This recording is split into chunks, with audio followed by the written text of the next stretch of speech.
Good morning, everybody. Welcome to the Pensioning Board Committee meeting this morning. As you will all be aware, because we've been doing this for quite some time now, our meeting will be live streamed as we can't have physical meetings and members of the public aren't able to join us, so they can watch us on live stream. The joy. I hope everybody's well this morning. I just want to kick off before we start going through the agenda. There's a couple of new faces with us this morning. We've got Catherine Crothers. Give us a wave, Catherine. There, thank you. Catherine's our new manager for pensions within Falkirk. I think we might have Amanda. Maybe Amanda's hopefully at some point going to be just observing. I don't see her on screen, but Amanda Templeman is going to be acting up in place of Brian, as Brian goes into pastures now. Lucky Brian. Bringing me on to Brian and his almost immediate departure as he retires. I just want to say a few words. Brian joined Falkirk Council in 1977. I was born then, yes. Some of you on the screen might not have been. Dipped in and out a few times, globe-trotting off to Papua New Guinea for a few years and Bermuda for a few years, but came back and became our Chief Finance Officer in 2011. Some of the highlights and achievements that for Falkirk Council Pension Committee, he initially initiated the relationship with Lothian back in 2010. Overseed the introduction of the pensions panel and board, which was a great achievement, and his work, of course, with the potential merger with Lothian that we're going through at the moment. He supported countless councillors, I'd imagine, over the years. As we all know, pensions can be very complicated, would we say? And Brian's always been there to support any new member coming onto the committee or board, and I certainly appreciate that. We'll never forget you, Brian, for all your wee cliches that you come out with. Quite famous for that. Low-hanging fruit. Covering the flanks. Play the hand that you've been dealt. And play with a straight bat, which I believe you have always done. So thank you for that, Brian. I believe recently that you've just had a grandchild. So you'll have plenty of time now to spend with your family. But remember, you need to invite them over to your home as well. You're not just going over there to save your heating bills. And I believe that you're hoping to go globetrotting again. Maybe one of these days we'll see you on TV, a bit of a Michael Palin, I believe. So that'll be interesting. And it's just great that you'll have the time now to be able to do that. Overall, Falkirk Council will be at a loss when Brian goes. And really, the amount of service that he's put into Falkirk Council and the dedication that he has shown has just been remarkable. So I personally want to thank Brian for all his service to the Pensioning Board and to Falkirk Council. So thank you, Brian.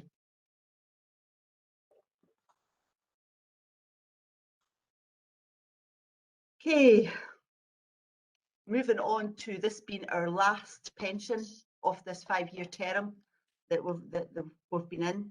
And obviously there's been a bit of change in the committee, and there will be a huge more change as we go after the 5th of May. There's a few well-kent faces that will be no longer with us. I'm sorry that John's not with us this morning, but John and Jim that I know in Falkirk have put a lot of years of service into the pension committee, and I think we would all appreciate, you know, that. So there's going to be a load of new faces, and I wish Jim and John well in their future plans. And also, I'd just like to thank the committee and the board and all our officers from Falkirk and Lothian, and all our officers from the different companies that have supported this committee and board over the last 5 years that I've been on it, because I appreciate everything you've done, and I appreciate your patience with me at times, and your understanding, because as we all know, as councillors, we're often thrown in at the deep end of things, and we've just got to pick up, and as Brian says, play the cards we're dealt. So thank you, everybody. Hope we have a good meeting this morning, and I wish you well over the summer. And there'll be a new committee meeting, obviously, once we reconvene in August. Probably it'll be the next one. So thanks. Has anybody got anything that they would like to add at this point? No. Brilliant. Okay, we'll move on to the agenda proper now. Is there any apologies? No apologies, convener. Thank you. Declarations of interest? Nope. Okay, moving on to agenda item 3. That's the minute.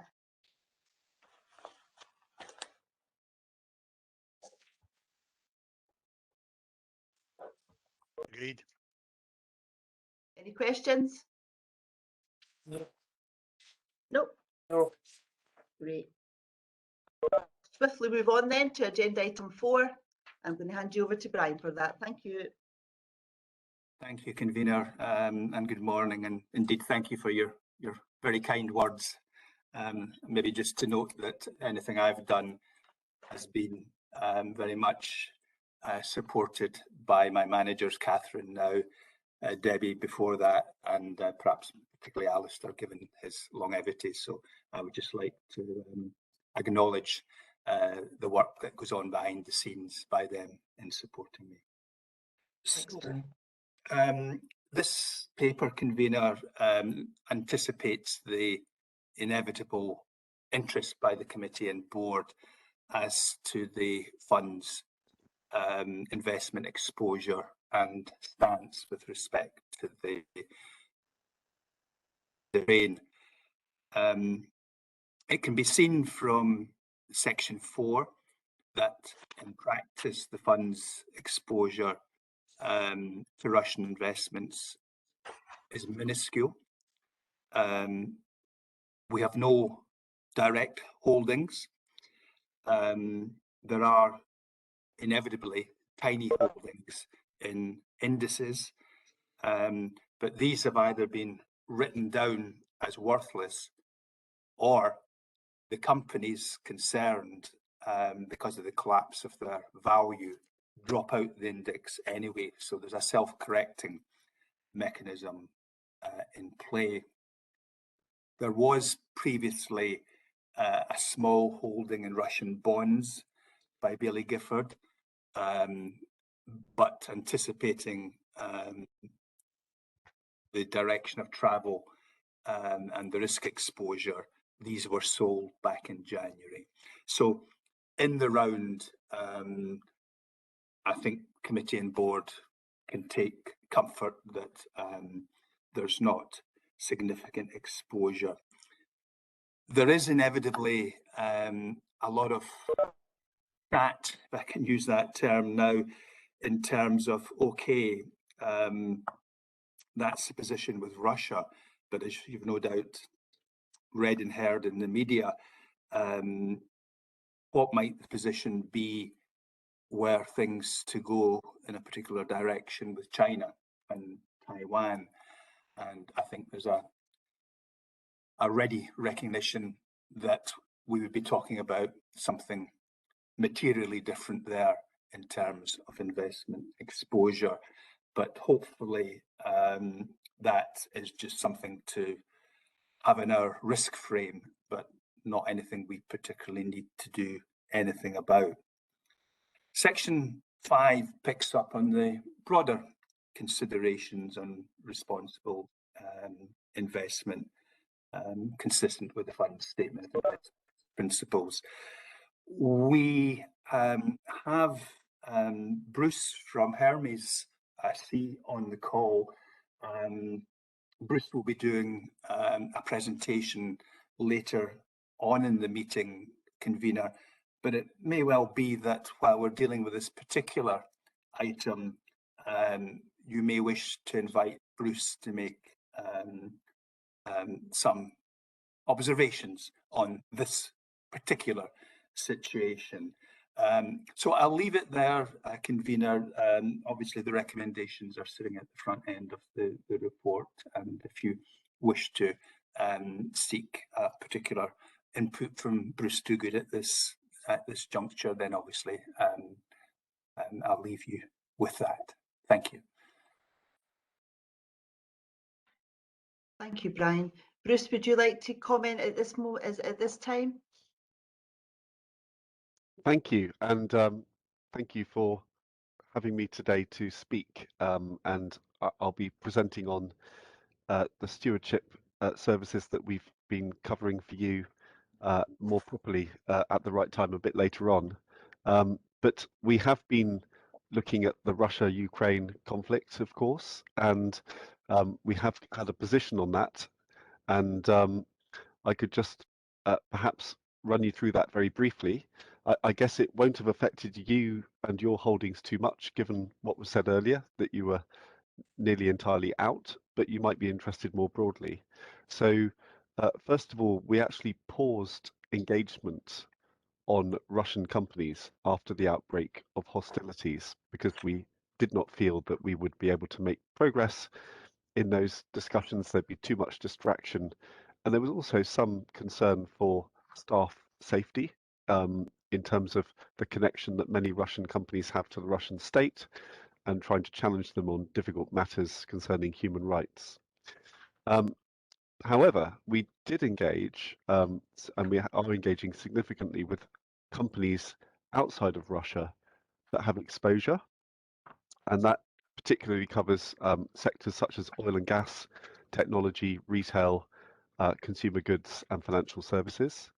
And we've been asking companies to explain, first of all, how their operations are disrupted by the war or sanctions, how they're looking after their staff, and how they are connected to human rights abuses through their operations, which includes providing support to the Russian state, and whether they should consider disassociating from the region.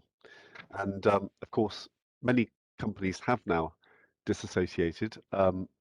We've spoken to over 80 companies. I spoke to the oil and gas companies like BP almost the day after they withdrew on a Sunday from their big Russian holding. And generally, there's been an exit from the oil and gas industry, although we are still challenging the French company Total, which has not yet done that. Many consumer goods companies, and I think some in your portfolio, like I think McDonald's, for example, have decided to exit Russia. We've been also impressed by many companies providing special measures for Ukrainian employees, repatriating expats, but also providing assistance to staff in the region, special pay, and upfront advance pay in some cases.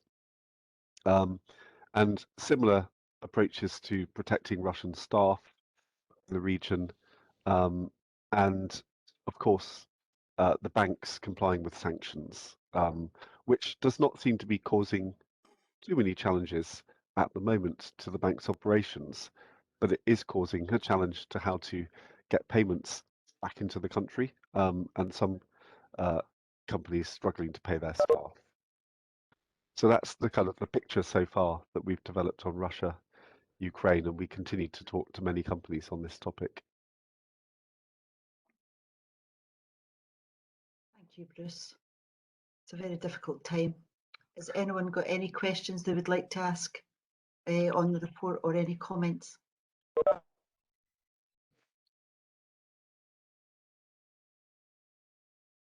David? Thanks, convener. So I recognise the huge amount of work that's been done in what's a very difficult and also very dynamic and fast-moving situation. I'm also dealing with this in my day job as a procurement manager, and clearly we have supply chain issues as well in terms of those less direct engagements with Russia. Just wanted to draw the committee's attention to wording from the Finance and Economy Secretary Kate Forbes' open letter to businesses in Scotland, and I guess urge that we continue to challenge ourselves around this, which says, but beyond direct investments, reviewing operations for links and connections to Russia, however indirect, and severing them is the right decision. So I think it's clearly a huge amount of work's already been undertaken, but I think like Bruce has just mentioned there, if we are challenging organisations around their disassociation from Russian links like Total, and action is not being taken, then there might be grounds for us to further consider that under the advice there from the CABSEC. So yeah, just a plea for us to continue to challenge ourselves around this.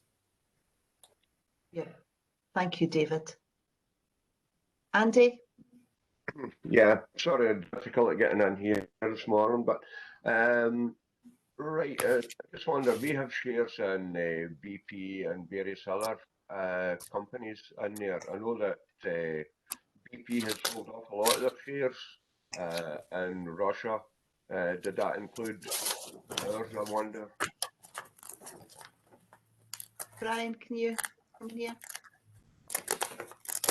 I think it was BP divesting from major shareholding connections with Russian-based companies, but Bruce or Albert might, wanting to put you in the spot, might be able to supplement that.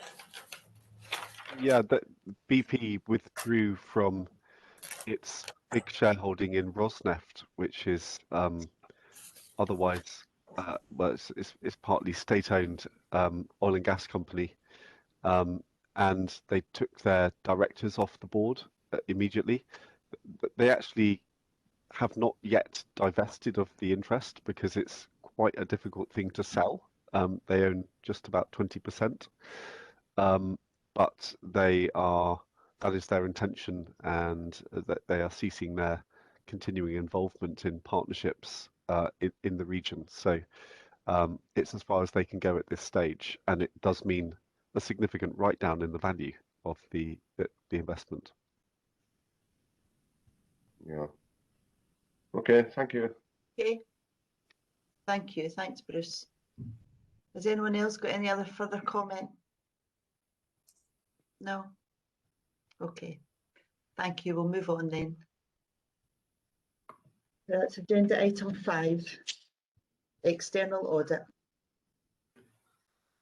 Thank you, convener. I'll take you through our audit plan, which is on the agenda today. So section 1 of our report outlines summarises the purpose of our audit planning report and our responsibilities. So it outlines that we're responsible for giving an opinion on the financial statements of the pension fund, and also our responsibilities in terms of our wider scope audit, which entails financial management, financial sustainability, governance and transparency, and value for money.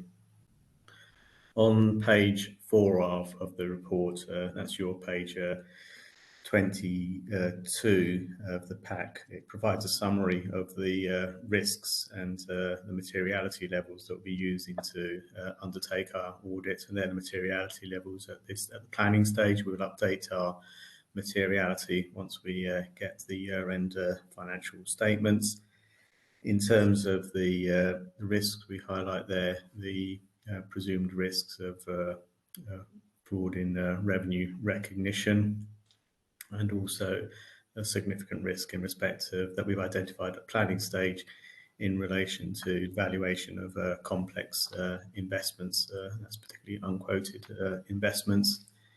In respect of our wider scope of responsibilities, we haven't identified any specific wider scope risks at this stage of our planning procedures, which would require us to undertake additional work in any particular area. Section 2 of our plan provides an overview of sector developments, including links with the Logan Pension Fund and the investment management strategies of the fund. It provides an outline of the plans in terms of the structure of local government pension schemes in Scotland. We'll continue to monitor this and to assess if there are any impacts on our wider scope responsibilities as we undertake our audit. In relation to section 3 of the report, we provide more detail there on the financial statements audit in terms of our responsibility levels, more details on the materiality levels that we'll be using to undertake the audit, and provides from page 29 of the pack to 30 the significant risks that we've identified, and in particular the testing that we'll be performing to address those risks. And on section 4 of our report, we outline more details in relation to our wider scope audit responsibilities, and again providing more detail there on the work that we'll be performing to address our wider scope responsibilities. So rather than take you through the detail of what's outlined in section 3 and section 4, I'll pause there and be happy to take any question that members may have. Thank you, Hassan. Has anyone got any questions, or Brian, do you want to actually take us through the cover report?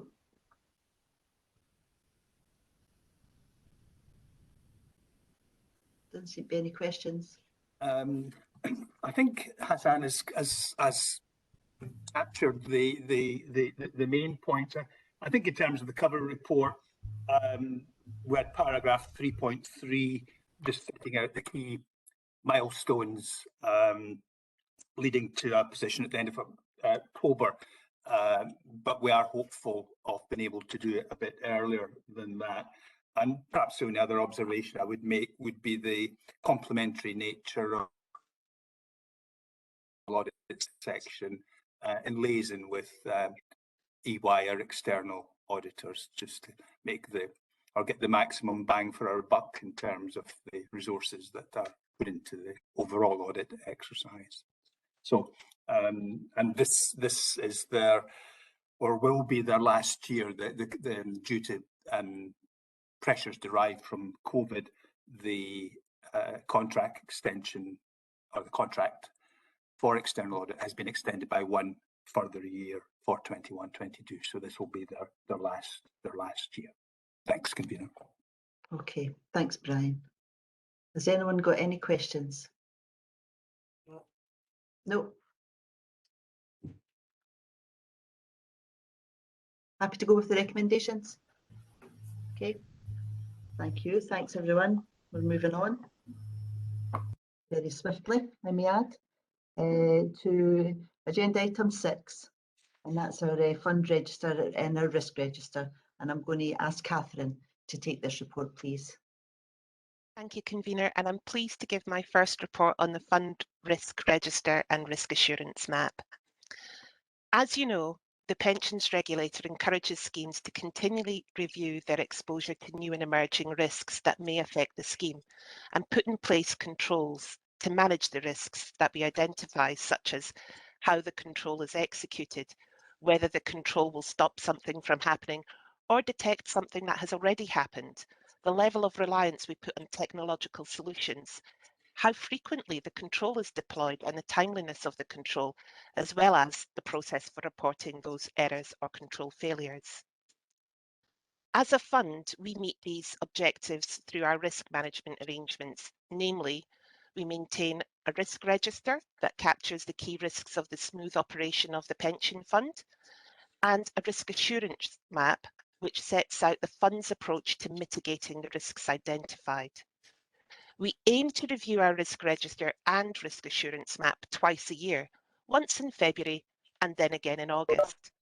We would normally invite the chair of the pension board to the review meeting, but this year, unfortunately, I wasn't able to do that. That was just simply due to the timing of my start date. I've been in post 6.5 weeks, and the proximity of this meeting combined with the fact that the risk register wasn't reviewed last year. So we did the review amongst the officers to ensure the review would be completed on time for this presentation, this meeting. But obviously, going forward, we will return to the normal routines and procedures for reviewing the risk register and map. Additionally, where heightened areas of risk arise between formal reviews, we'll report these to the committee and board as part of the normal quarterly reporting cycle. Following the current review that we've just undertaken, the risk register remains largely unchanged, although we do have one new item, number 24, which relates to the pension fund's preparedness for pension dashboard onboarding. Unfortunately, the review was concluded before the conflict in Ukraine commenced, so this risk will be formally captured in the next reporting cycle. But as you heard earlier, this has also been addressed in the paper that we presented on the pension fund's exposure to Russia. Going back to the pensions dashboard onboarding risk, public service pension schemes like the LGPS will be expected to be data ready and on board by the 1st of April 2024. While this may seem a long way into the future, there are a number of judgments requiring a significant amount of remedial work to be undertaken during this time. And because of these activities, in addition to a number of outstanding questions as to what data will actually be needed to be put on a dashboard, organisations like the SPPA and the LGA, who are the equivalent of COSLA in England and Wales, are calling for the date for onboarding to be changed to the 1st of April 2025. I know COSLA are also calling for it to be delayed, but I don't know what date they are calling for. There is also another emerging risk that doesn't appear on the risk register, which relates to the government's drive to give people a stronger nudge to take financial advice when they access their retirement pots. But this will be captured in the next reporting cycle. More detail about the stronger nudge will be given in the general governance matters section, so I'll not go into that right now, but I will cover it later on. So unless there's any questions, I would ask the pension committee to approve the updated risk register and risk assurance map. Thank you, convener. Thank you, Catherine. Well done. Thank you. Has anyone got any questions at this time? David. Thanks, convener, and thanks, Catherine. I thought the risk register broadly was very comprehensive and looked like a good piece of work, I guess, and really reassuring to hear that the risks around the conflict in the Ukraine just didn't meet the deadline and will be considered moving forward. I guess one of my an observation, really more than a question, was that the risk around the Ukraine is effectively articulated, because I think there are some different risks tied up in there. So one that we've just discussed around our exposure to investments in Russia or the Ukraine or Belarus, but also around continued market volatility. So I note that risk number 33 around COVID has been reduced, which feels appropriate and proportionate. But my personal experience, and I think the experience of most organisations, is that volatility overall has actually increased over the course of the last 2 or 3 months, even by comparison potentially to earlier on in the pandemic. So would urge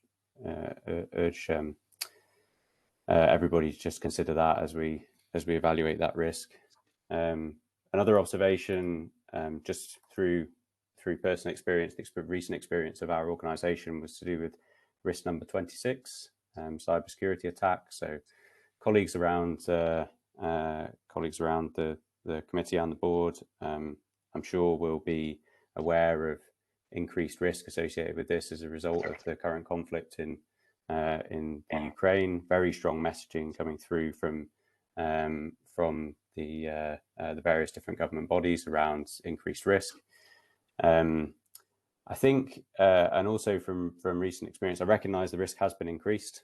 I wonder whether it's been increased sufficiently, I guess would be my observation, and whether possible or probable is the appropriate likelihood. Also would like to just maybe have a quick discussion and or prompt a discussion maybe amongst specialists in the future around how the risk is articulated, because here we talk about there being a cybersecurity attack, and I think if you were to ask most cybersecurity specialists, they would tell you that almost all organizations are the subject of regular attacks. Really the question is about whether or not that attack is impactful and the extent of that impact. And reducing the chance of an attack, so like through the mitigating controls which are listed here under risk 26, is one part of the equation, but reducing the impact of the attack is something slightly different. There was a very substantial external auditing and reporting of the attack at the end of 2020 on my organisation, SEPA, which was catastrophic. And there is a lot of learning in there for organisations across the public sector to take on board. I wonder, convener, whether it might be appropriate, given the heightened risk, that at a future committee meeting, albeit that recognise the next one won't be likely until August, whether there might be the opportunity to hear from a cybersecurity specialist, either from the council or from ITEX in Scottish Government, or maybe from the Scottish Business Resilience Centre, who have been extraordinarily helpful in the review following our cyber attack in December 2020. Because I also wonder whether there might be value in splitting out the cybersecurity attack risk to distinguish between a cybersecurity attack on the council and on other bodies like Hayward and other software suppliers who have a role in the provision of the service, because those are two quite different risks with different mitigations. So yeah, interested in people's views as to whether or not more might be done to articulate that risk.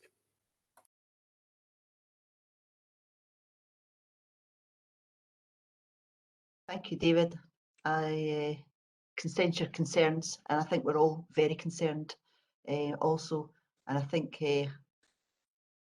SEPA being, first-hand devastation through cyber attacks, then I can understand why you want to take this further. But certainly the committee can look at having a specialist in the future. Brian, would you like to come in on that? Thank you, convener. It was just to say in the back of David's contribution, and I think the impact on SEPA was profound, as David says, and really a wake-up call for us all. And just in practice, our recent corporate management team had on the agenda a very helpful paper produced by SEPA in terms of their lessons learned, and that was a major part of the consideration of our corporate management team, and particular actions flowing from that. So without being at all complacent, perhaps some comfort can be taken from that, but I'm sure we can set up something for a future meeting, given its importance to all organisations. And as David says, you need to deconstruct it somewhat in terms of understanding the risk, and it's within your own, in effect, supply chain, how well covered are, as you say, the Haywoods and the others. So yeah, I think it would merit a little bit of a deep dive at a future meeting, and I'm sure we can put in place the necessary arrangements for that to happen, convener. Thanks, Brian. You happy with that, David? Yes, that's great. Thanks, Convener. Thanks, Thank you. Brian. If there's anything I can do to help in organising that, then please let me know. Thanks. Is that Andy's hand up?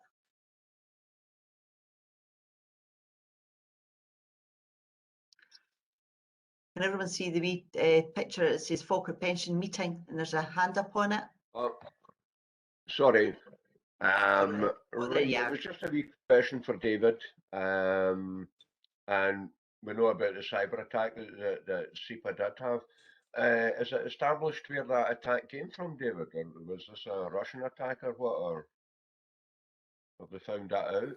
I actually, off the top of my head, don't know what is in the public reports, so ought not to make comment and just refer to ask you to refer to the public reports, unfortunately, Andy. Okay. Okay. Cheers. Thanks, Andy. Catherine, have you got anything else to add? Nope. No, I don't. Thank you. Okay, that's brilliant. Happy to accept the recommendations? Okay. Thank you. We're moving on to pension agenda item 6. Nope, we're moving on to agenda item 7. Engaging in voting activity, and that's with yourself, Catherine, again. Thank you, Convener. As highlighted in the previous paper, the fund constantly reviews its exposure to new and emerging risks that may affect the scheme, putting in place internal controls to manage the risks identified. This section, we look at the financial and reputational risks for the fund arising from ESG issues, that's environmental, social and governance issues, that the Pension Committee has previously identified. And to manage these risks and support its responsible investment ambitions, the committee agreed to appoint a dedicated engagement specialist, and Hermes EOS were appointed for a period of 4 years. Under the contract terms, Hermes will provide 2 reports each quarter. The first is a statistics report showing the split of engagements by region and theme. This will be appended to the engagement and voting report tabled each quarter. The first of these reports is attached as Appendix 1 of this paper. The second is an engagement highlights report. This will be uploaded to the ShareFile portal, and the committee and board are asked to treat this report as confidential. The Q4 report for 2021 has been uploaded and is available on ShareFile. In addition to these quarterly reports, Hermes will also provide an annual report containing case studies and public policy comment, as well as holding a client advisory council twice a year, which will help to inform how they go, taking account of client feedback. Hermes also have a website that contains a variety of material for clients, including the Hermes Public Engagement Plan, their responsible ownership principles, as well as blogs and podcasts on areas of interest. Other items within this paper that I've presented go on to outline Hermes' approach to responsible investment, but as Bruce Dogood, the head of stewardship at Hermes, is attending today's meeting, I'm not going to steal his thunder. And if I may, Convener, I would like to hand over to Bruce so he can present Hermes' approach to engagement. And I also ask the board and committee to note the contents of this report. Thank you. Thanks, Catherine. Over to you, Bruce. Thank you, Catherine, and thank you for that introduction. Thank you for having the confidence to appoint us as your stewardship service provider. And we hope that this will be a really good relationship with you and that you will improve our service by the input that you give us, the feedback that we get. So thank you for that. I brought some slides along, and I wondered if I could just try to put those up on the screen. So let me see if I can do that, and I shall see if I can just do this in the right way. So apologies, I should have probably done this a little earlier. I'm less familiar with WebEx.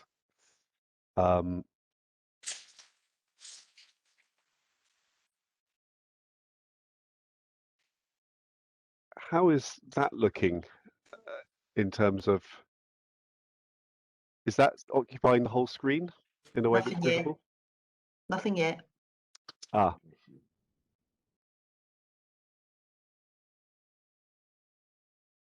That's us now. Thanks, Well, Bruce. great. Okay. Mhm. So, and could I ask convener how long would I have now on the timetable? 10 minutes? Okay. So need to go quite fast. Oh, really? I mean, if you need longer, that is fine. We're No, here, that's we're rattling through our agenda this morning, so don't be worrying about time. okay. So first of all, we do an annual report, which was issued last month, and it gives lots of facts and figures on our engagement program. This is across all of the companies that we cover. They won't all be in your holdings, but they give you a flavour of what we're looking at here. And it shows, for example, that we actually did more engagement last year than the year before, although on a slightly smaller number of companies. And a lot of that engagement was at senior levels with CEO or chair level, for example. And we then can provide data on your own holdings. And when we get into kind of that formal reporting that was described earlier, you'll see this set out officially in our proper recording. Last year was the second year of the pandemic, but we began to get back to physical engagement, which was welcome, and also to attending certain events.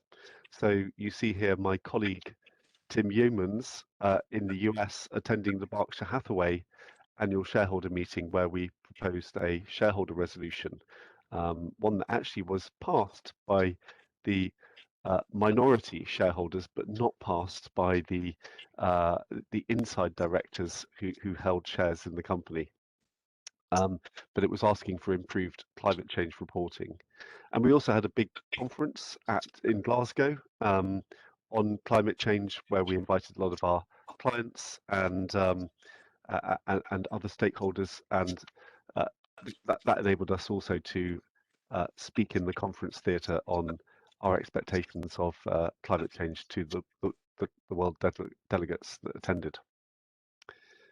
If I just move on, highlights, I'll just put down a few here.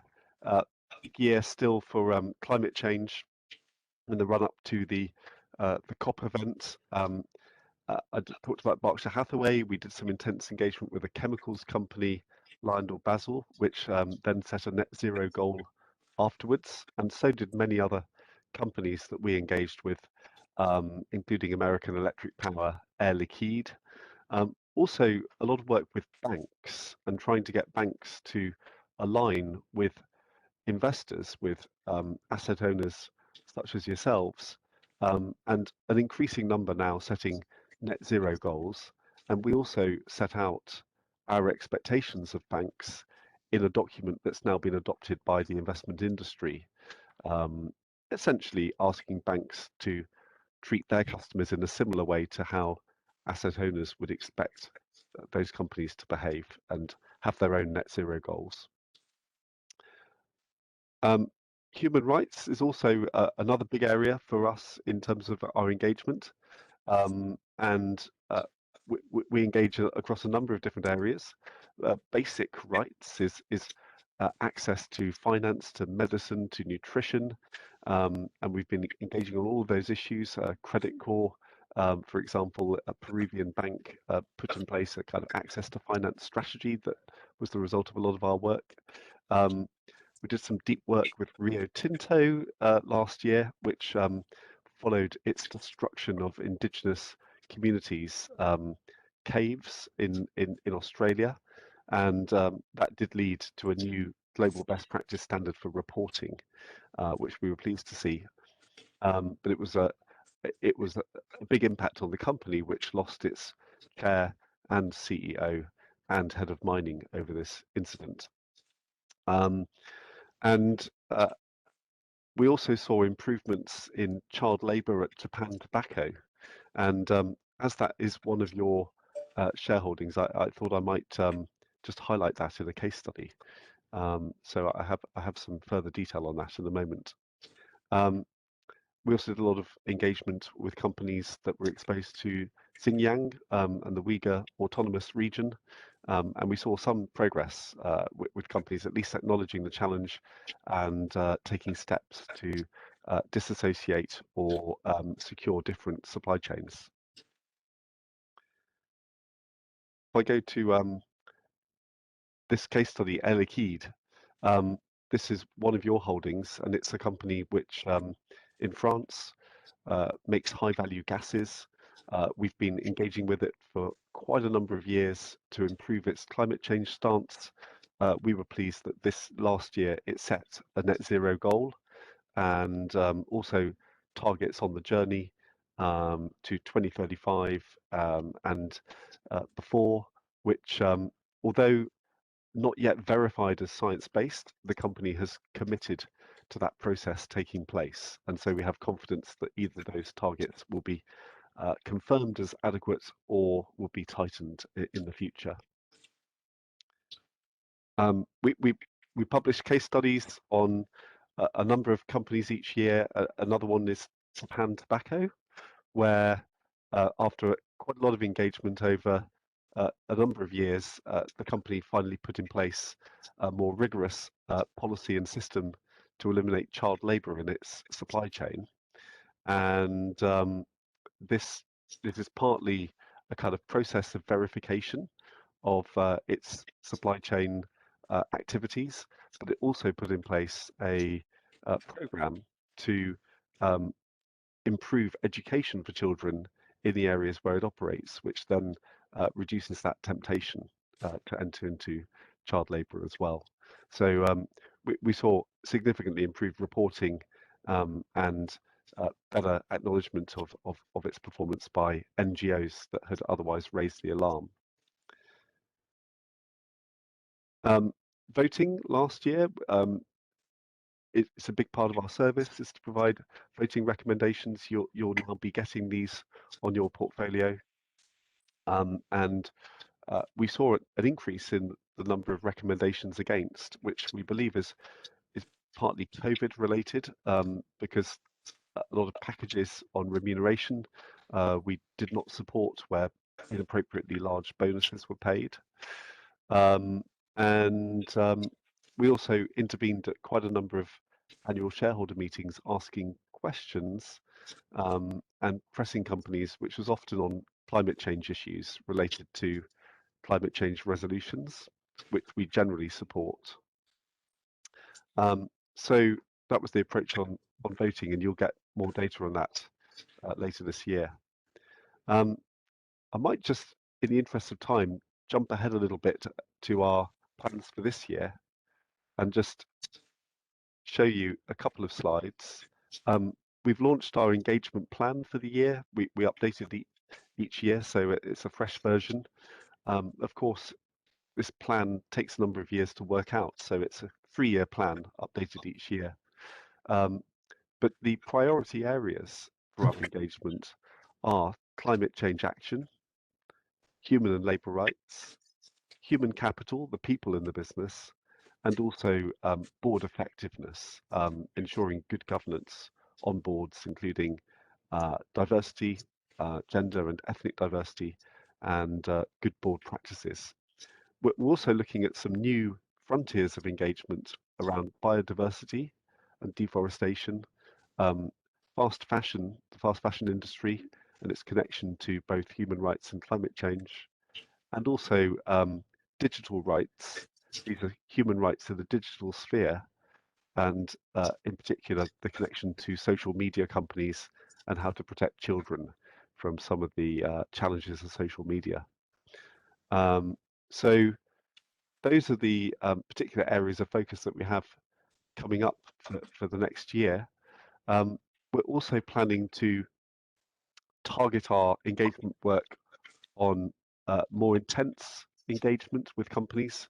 So we're now moving to a system we consulted with clients last year where we have more of the intensive engagements at tier 1 and slightly fewer of the more middle ranking engagements at tier 2, but still keeping an overall similar sized program, slightly smaller coverage as a consequence of this intensification work. But we believe intensification of engagement leads to better results. And we can see that in our statistics, we can see that in our case studies. And this is something that we've worked a lot with our clients to develop this position. I think maybe I'll pause there to make sure there's good time for questions. And these slides I could share later with you to be circulated.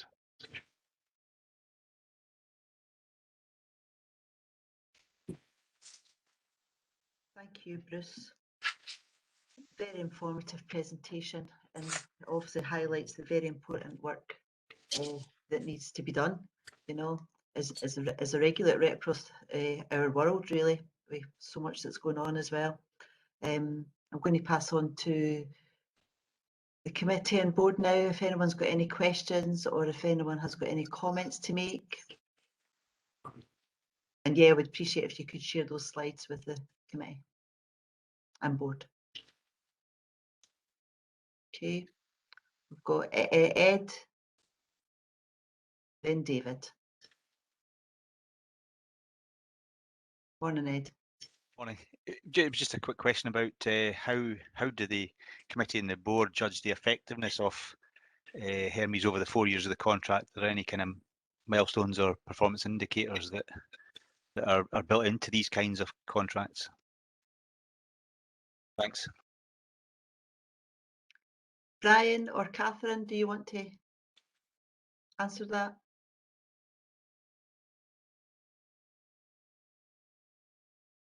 Sorry, Catherine, you're on mute. Okay, There Brian, you you go Catherine, ahead. are you coming in? Sorry. I could, yes. We've got 4 milestones. And that's how we will measure the effectiveness of the engagement.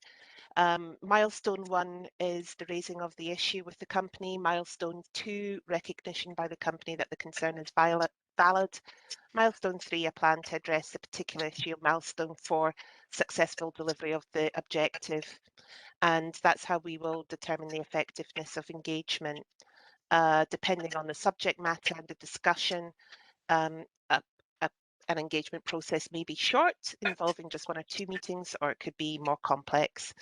Brian, did you want to jump in on that? No, I think that hits the primary reference points. Thanks. Okay. And David, did you want to come back in? Yes, please. Thanks, convener. So I guess my question was more about the committee's response to what we get back from Hermes. So that was really interesting, and I think a great service for us to have access to. But I guess linked to Ed's question and the answer there from Catherine is that the milestones 1 to 4 kind of assume that everything goes to plan and the engagement happens and the engagement is successful. The statement of responsible investment talks about clearly as a last resort, but talks about divestment. And I wonder how we best assess the threshold for when that has been passed. So if the engagement has not been successful, how do we make the decision about when is appropriate to divest?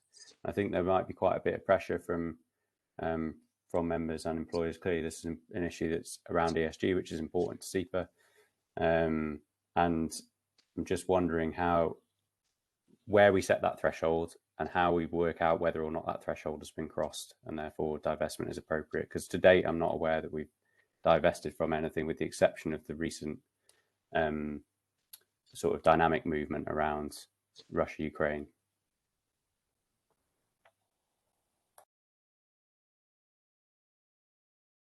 Catherine, do you want to respond? Don't know that I can, I'm afraid, convener. I'm not aware of any specific divestment policy. Convener, can I come in to possibly Certainly. contribute here.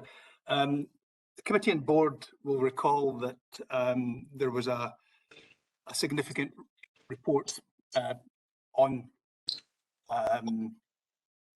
this broad area presented to a special meeting September, October last year, which went to some considerable lengths setting out the pros, cons, arguments, considerations in terms of considering divestment and indeed whether it was an effective vehicle at all. And we, and by we I mean the committee and board, having considered that report, gravitated to a position where there was a reaffirmation of the statement of investment principles as it sat. The option to divest is explicitly stated, but it's very much the end of the line. There's certainly no question of reaching for the trigger and looking to divest almost as a matter of course. It is very much positioned as a last resort. I don't see it being a straight black line that you say X, Y, and we divest or don't divest. In the real world, it's a wavy grey line, and judgment is required. So when a particular company moves into that space after a period of engagement, and if we stick with the environment, because that's perhaps the most topical and in many respects the most important. If we find that engaging with a company, either they show no practical inclination to take on board real steps and adjust to the requirements of the Paris Agreement, that takes us on a path to potential divestment. Likewise, if a company plays the game in terms of a lot of superficial stuff on paper, but there's no beef behind it, it's just greenwashing, for want of a better description, and they're not actually doing anything, I think that takes us down a path where we start to question whether that's a particular company that we want to continue to invest in. So in summary, divestment is there, it's an option, but it's at the end of a long chain.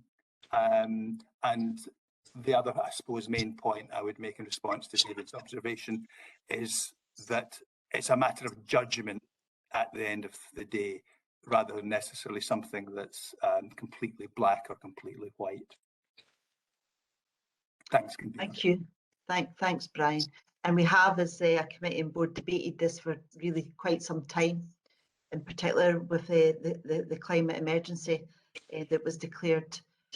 And I think we came to the agreement through the debates that we've had in the past that divestment is the last resort. If you're not involved, how can we then make people make better their ways, change their practices? But yeah, if we try through the various companies that we employ to impress upon people to change their ways and they don't, then yes, that is the last resort. Albert, did you want to come in? And I'll come back to you, David. Yeah, just very briefly, just to echo some of the points around divestment, just as a reminder to the committee, that yes, divestment is the last resort. And the reason it's the last resort is because if you divest, you effectively lose your voice over the company. So divesting doesn't actually change any behavior. It just means that it's no longer in your list of investments, but then you no longer have a vote. You no longer have a say in terms of trying to influence what that particular organisation does.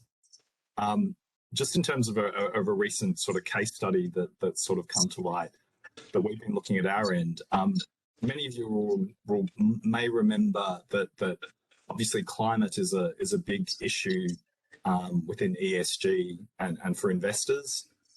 And probably about at the end of 2020, there was a lot of noise about coal. You know, we all know that coal production and the use of coal in generating electricity for economies is highly polluting. And lots of investors have taken the step to actually fully divest their coal holdings. And that may well have been the right decision for them. It doesn't necessarily change how much coal is produced. It doesn't change the price of coal or whether people are using it. And actually, if you look at what coal prices have done since December 2020,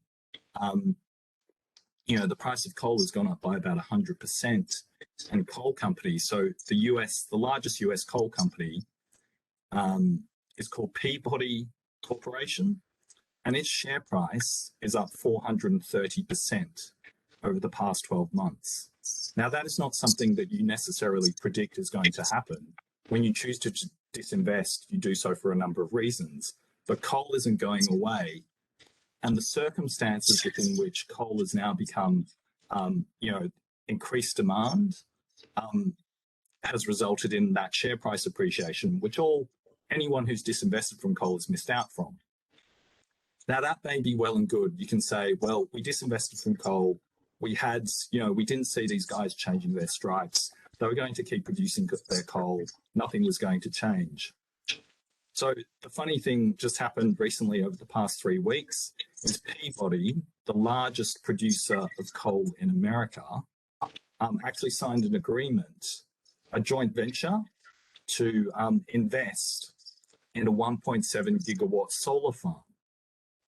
So here you have this weird dichotomy of a polluting producer, of a polluting fuel company, now deciding that it's going to take its cash flows that it generates from coal, which isn't going away anytime soon, and putting that money into renewable energy.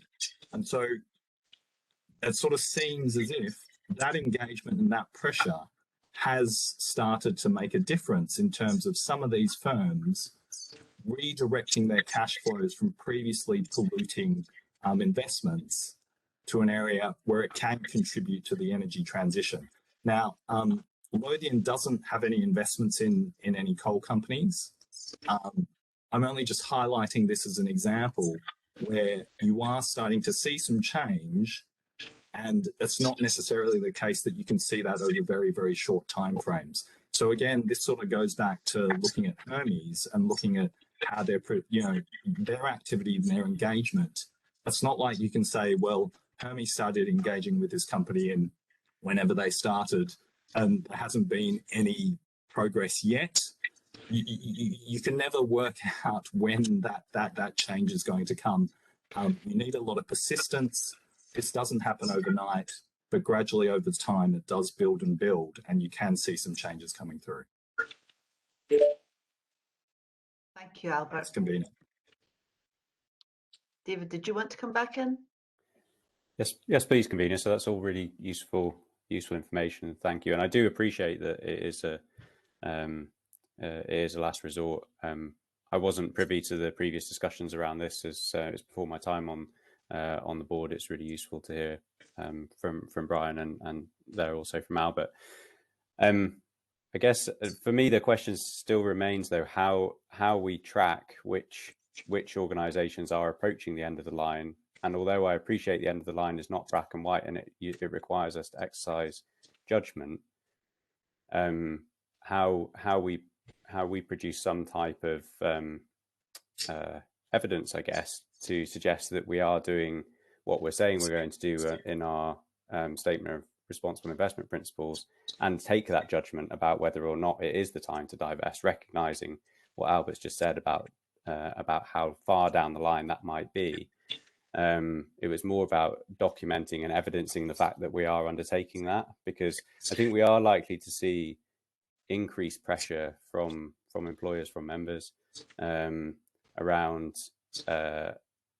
why we continue to engage with some organisations, and clearly people will have different views around when is appropriate to divest. But I just want to be sure that we're in a position where we can evidence the fact that we've taken that consideration and made that judgment. Yeah, I mean, we have our principles in place, and obviously we have to follow them, and we have to ensure that legally we're doing things right as well. We have been in a position before where we have been could say questioned over a possible divestment in the past. But I appreciate, David, that that's obviously some things that have the committee's discussed in the past. I'll just bring Brian back in. Thanks, Brian. Just picking up on David's latter comment there, and he used the word track. I'm just referring back to the actual paper, to the 22nd of October special meeting. And I would advise David to get hold of it, because it's a good wrap of all the points and the nuances and the ins and outs. But one of the recommendations that was agreed, and I quote, the Pension Committee and Board instruct officers to identify a process and methodology whereby direct investments in fossil fuel companies can be tracked in terms of effective actions by these companies consistent with the Paris Agreement. So there is a firm commitment flowing from that special meeting back in October to take this forward in a more specific way, which I think is more likely to accord or align with what David is seeking there. But that's still work in progress, and the fact that we were transitioning our ESG advisors with Hermes now in place gives a further impetus to doing that. And we've also got David, the specialist in the Lothian team, that will be working on to take this forward. So, as I say, there is a specific action geared to address, I think, what David was looking for there. Thanks. Thanks, Brian. Has anyone got any other comment or question? No. Perhaps I could just add to that debate a little bit and say that we are engaging for companies to be aligned to the Paris goals. So that's in line with that statement in October. I think it would be sensible to be cautious on divesting too quickly where companies don't achieve that alignment. Partly it could be in the targets, or it could be in the actual delivery. And part of the reason for that is that the world's economy is quite a long way off being close to 1.5 degrees. And so many companies will not be able to easily make that transition economically. And this is going to be a big debate over this decade of how far we can go. But public policy is required in order to enable companies to be able to achieve those sort of commitments that are often very ambitious. So there could otherwise be a lot of divesting if a very kind of tough line were taken quite quickly on that question of alignment. And you probably find a portfolio that was quite narrow in terms of geography and certain sectors that could more easily make that transition. Yep. Thank you, Bruce. Thanks for your presentation this morning. Slow morning, thank you. Okay, moving on to agenda item number 8, general governance matters. That's with Catherine. Thanks, Catherine. And I might exit at this stage. Would you need me for any further sessions, or I have something coming up quite shortly externally?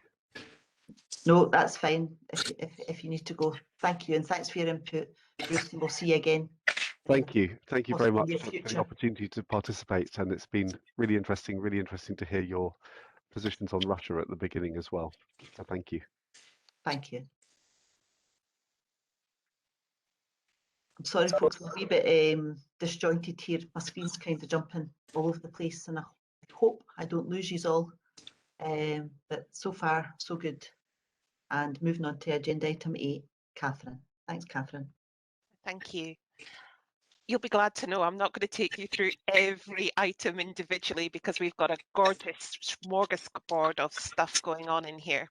But instead, I'll just take a broad brush approach and pick out those areas of interest. So items 3, 4 and 7 all relate to day-to-day activities that are of material significance, namely data protection, tax reporting and pensions increase. All of these matters have been successfully addressed or implemented. And in addition, thanks to the kind offer by HMRC tendered yesterday, we have some members of the pension team attending training on the new managing pension scheme service.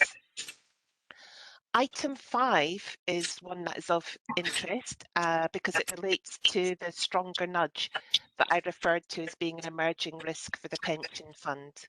The reason it's an emerging risk is because from the 1st of June this year, pension funds will need to give members who have reached age 50 and paid AVCs into the LGPS a nudge to take financial advice if they want to take their AVCs out of the pension fund.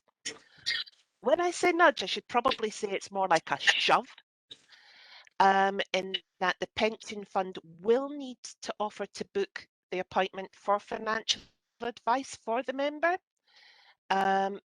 Appointments will be made with PensionWise. PensionWise is a government service from Money Helper that offers free and impartial pensions guidance. The reason why it's not on the risk register is because I haven't had time to analyse it yet.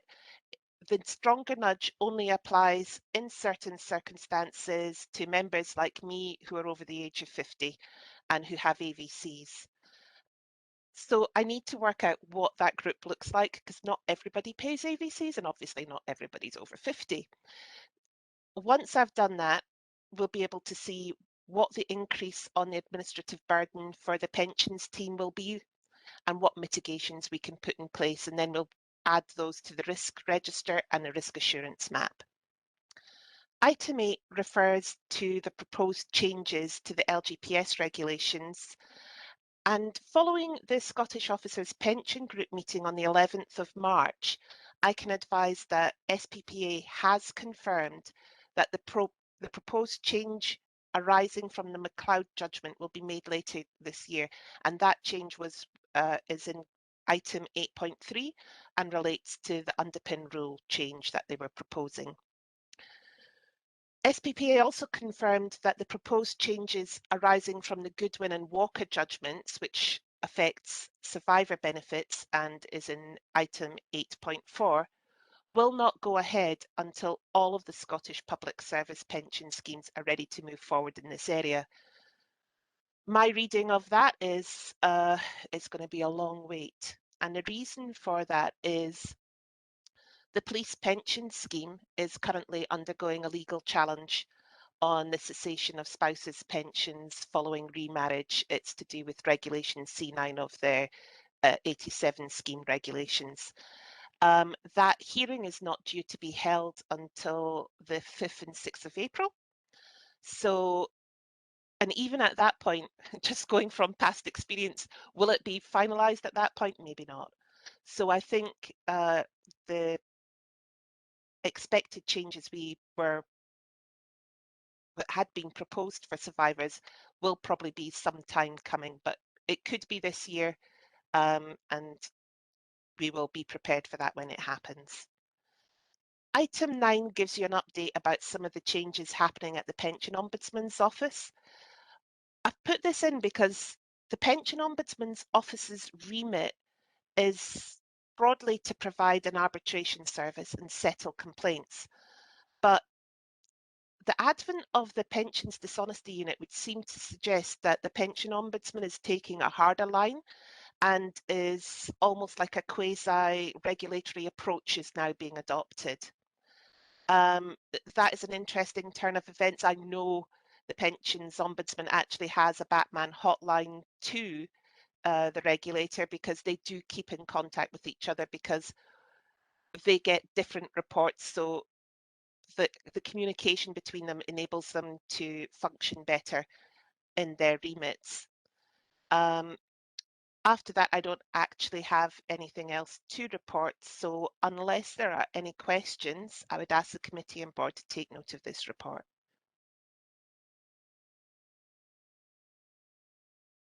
Thank you, Catherine. Has anyone got any questions or comments? No, happy to accept the report. Okay, thank you. Moving on to agenda item 9. And I believe, Albert, are you going to take this item, please? Yes, thanks, convener. Thank you, Albert.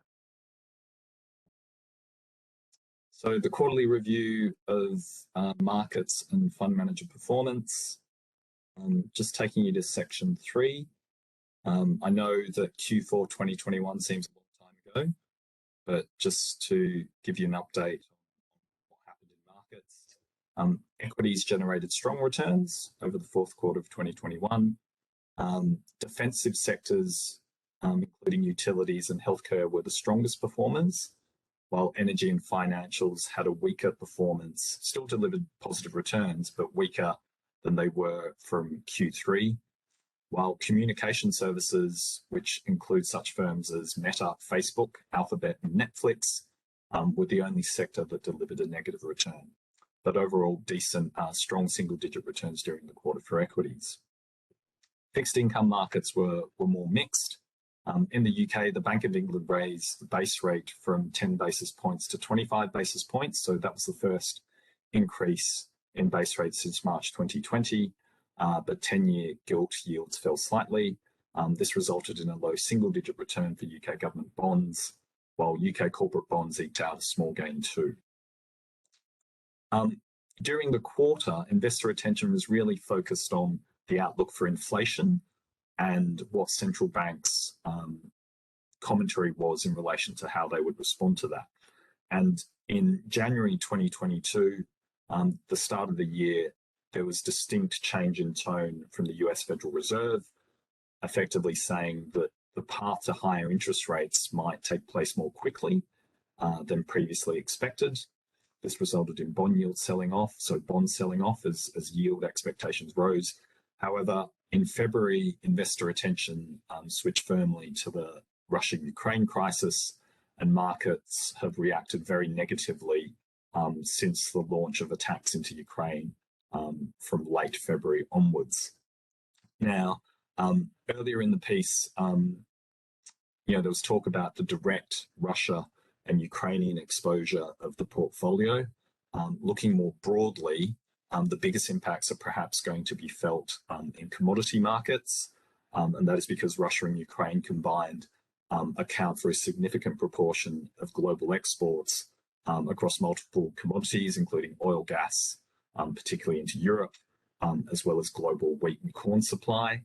And so these higher prices will affect global economic growth.